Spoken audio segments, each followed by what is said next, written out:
Assalamualaikum warahmatullahi wabarakatuh. Selamat pagi Bapak Ibu dan salam sejahtera. Pagi ini saya akan menyampaikan topik meningkatkan plafon rezeki. Ini topik lama, sebetulnya saya buat baru di awal pertengahan April ini. Transformasi pribadi saya Bapak Ibu, ya, tahun 81 sampai 97 saya merasa dokter itu penghasilannya aman dan kaya. Ya. Kemudian tahun 97 setelah saya membangun rumah sakit di Batu, saya bertemu dengan 3 janda dokter yang secara berturut-turut datang ke rumah dan ke rumah sakit untuk jualan door to door. Dan di situ saya menyadari bahwa profesi dokter tidak aman. Hanya aman untuk dirinya, tapi tidak aman untuk keluarganya. Kemudian saya mulai melihat bahwa banyak orang, banyak teman-teman yang meninggal, keluarganya terjun bebas, gitu, ekonominya. Tahun 2000 saya membaca buku Rich Poor Dad, Capital Quadrat, dan di situ baru saya tahu kenapa saya tidak aman, yaitu karena penghasilan saya adalah penghasilan aktif yang sangat tergantung pada aktivitas saya. Dan di situ dinyatakan bahwa penghasilan aktif tidak membuat orang jadi kaya. Jadi saya disebut orang miskin secara keuangan, ya, karena saya harus terus-menerus bekerja keras untuk mencukupi kebutuhan hidup saya. Di situ ada jalan keluar yang dianjurkan, tapi saya sama sekali tidak tertarik. Barulah pada tahun 2004 sampai 2005 saya diajak anak saya membangun aset dan bisnis, kemudian berhasil, dan tahun 17 Agustus 2005 saya berhenti praktek dan pensiun dini karena sudah ada sumber penghasilan lain yang terus-menerus mengucurkan uang meskipun saya tidak melakukan apa-apa lagi. Dan begitulah sampai hari ini 13 tahun saya menjadi investor dan provokator, menambah aset dan mempengaruhi orang lain agar tidak terlalu lama bekerja. Segeralah fokus pada hal-hal lain di luar mencari uang, pada keluarga, pada kesehatan, dan lain-lain. Bapak Ibu, kita harusnya kaya. Ya, manusia diturunkan ke dunia bukan untuk bekerja keras mencari sesuap nasi, tapi untuk bisa hidup sejahtera, cerah, dan bebas merdeka. Saya orang Islam, ya, di Islam ada teladan kekayaan, ya, semua nabi dan rasul itu kaya. Nabi Muhammad SAW dan istrinya itu orang kaya. 4 sahabat nabi utama, ya, sahabat utama dan 10 sahabat juga kaya. Islam masuk Indonesia dibawa saudagar kaya, ketua Wali Songo kaya, pendiri NU dan Muhammadiyah orang kaya, Sarekat Dagang Islam, perkumpulan saudagar Islam yang kaya. Dan ini saya dapat dari bukunya Ibu Santoso. Jadi kalau sekarang pada kenyataannya banyak orang Islam yang tidak kaya, berarti ada sesuatu yang salah di bawah sana. Ya, bagaimana orang mengajarkan kepada orang lain, gitu ya.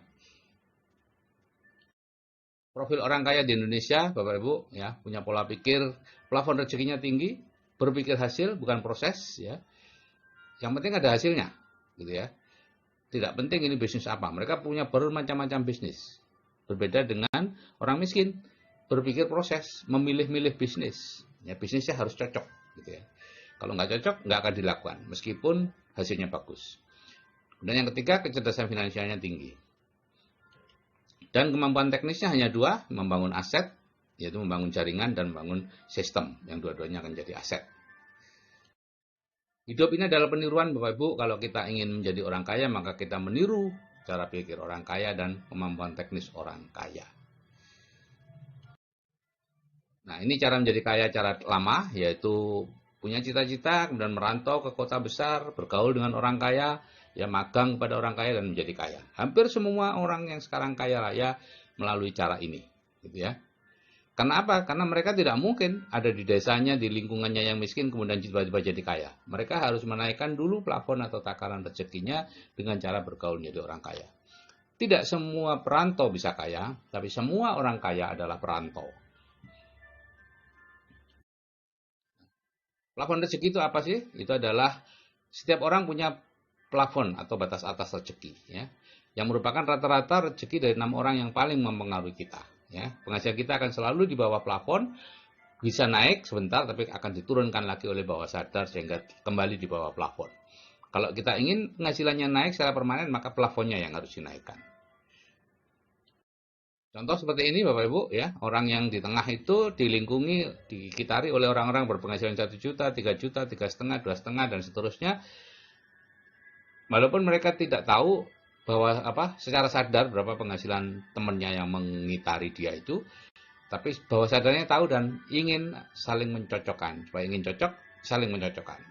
Yang terlalu tinggi akan diturunkan. Jadi kalau orang tadi kurang lebih ya penghasilannya 3 juta per bulan, ya. Plafonnya seperti ini aja, naik turun gitu ya. Ada naik sebentar, turun lagi. Terus seperti itu sampai Bapak Ibu menaikkan plafonnya.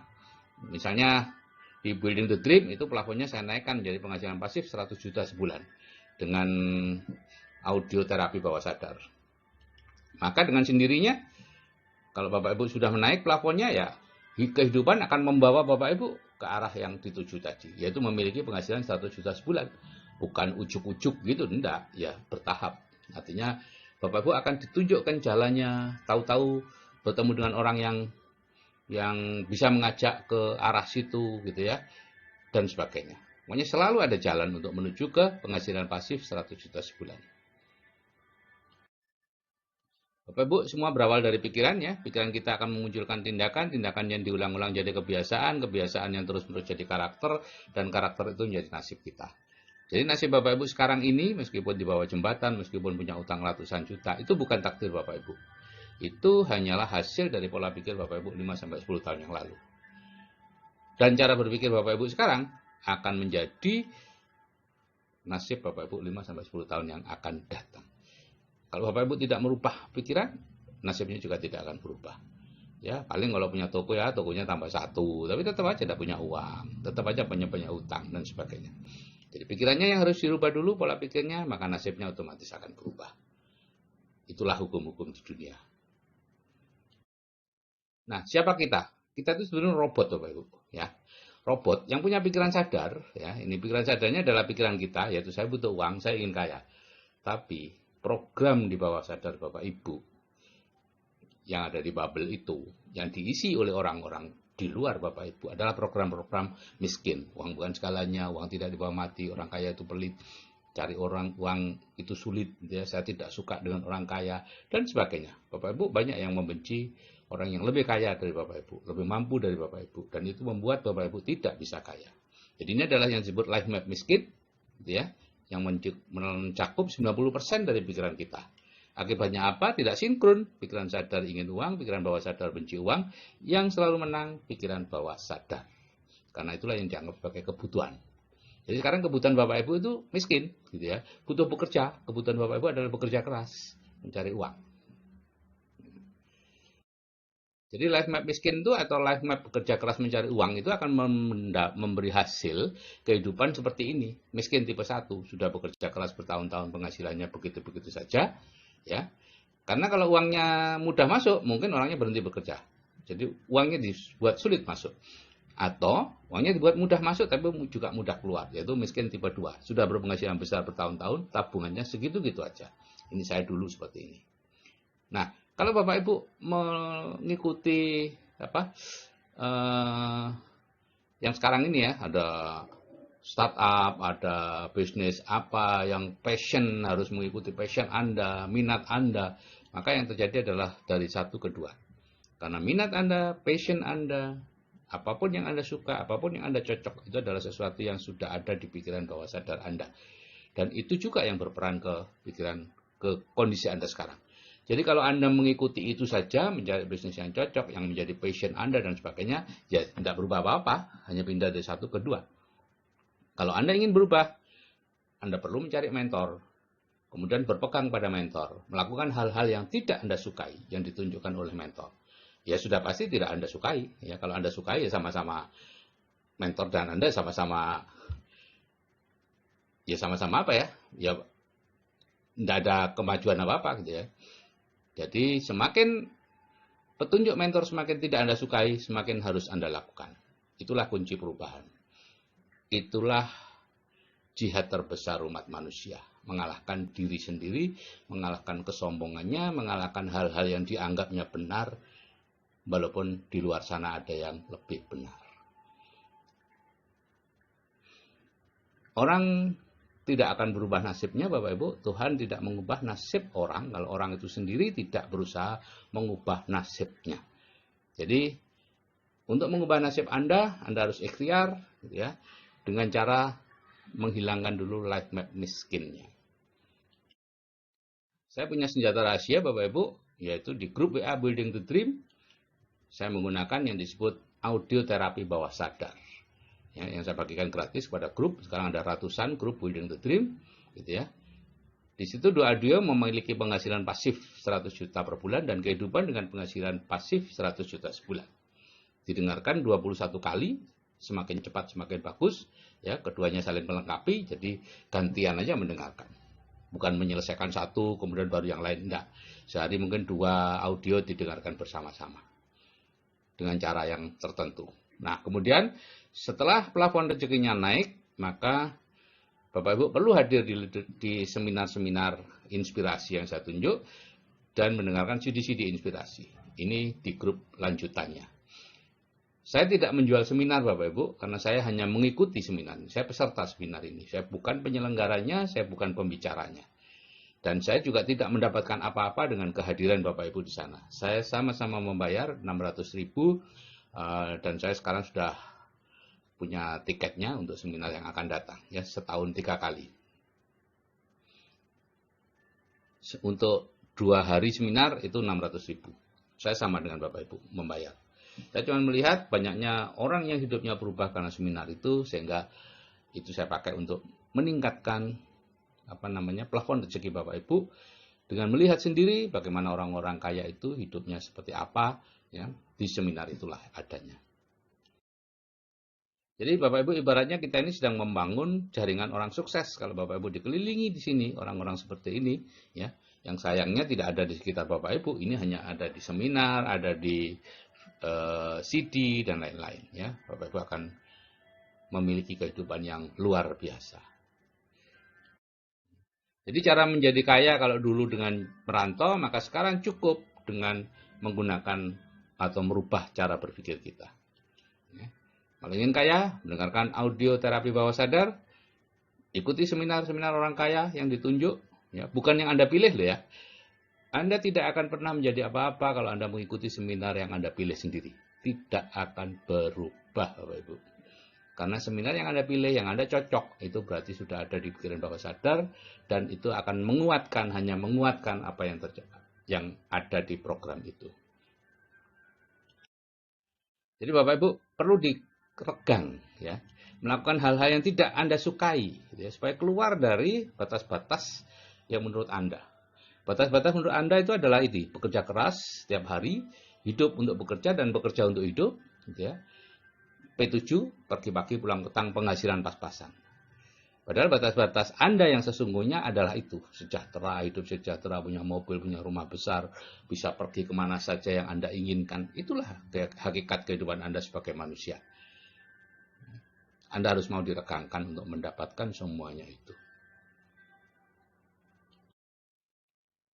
Jadi ada mekanisme sukses otomatis yang akan bekerja, Bapak Ibu. Kalau program bawah sadar Bapak Ibu adalah bekerja keras mencari uang, maka Bapak Ibu akan tertarik pada jenis-jenis bisnis atau pekerjaan yang sifatnya mencari uang. Menjadi pegawai, karyawan, menjadi profesional seperti dokter, pengacara, kemudian menjadi pengusaha kecil, ya. Yang semuanya itu penghasilan aktif. Nah, kadang-kadang Bapak Ibu akan diajak orang untuk membangun aset.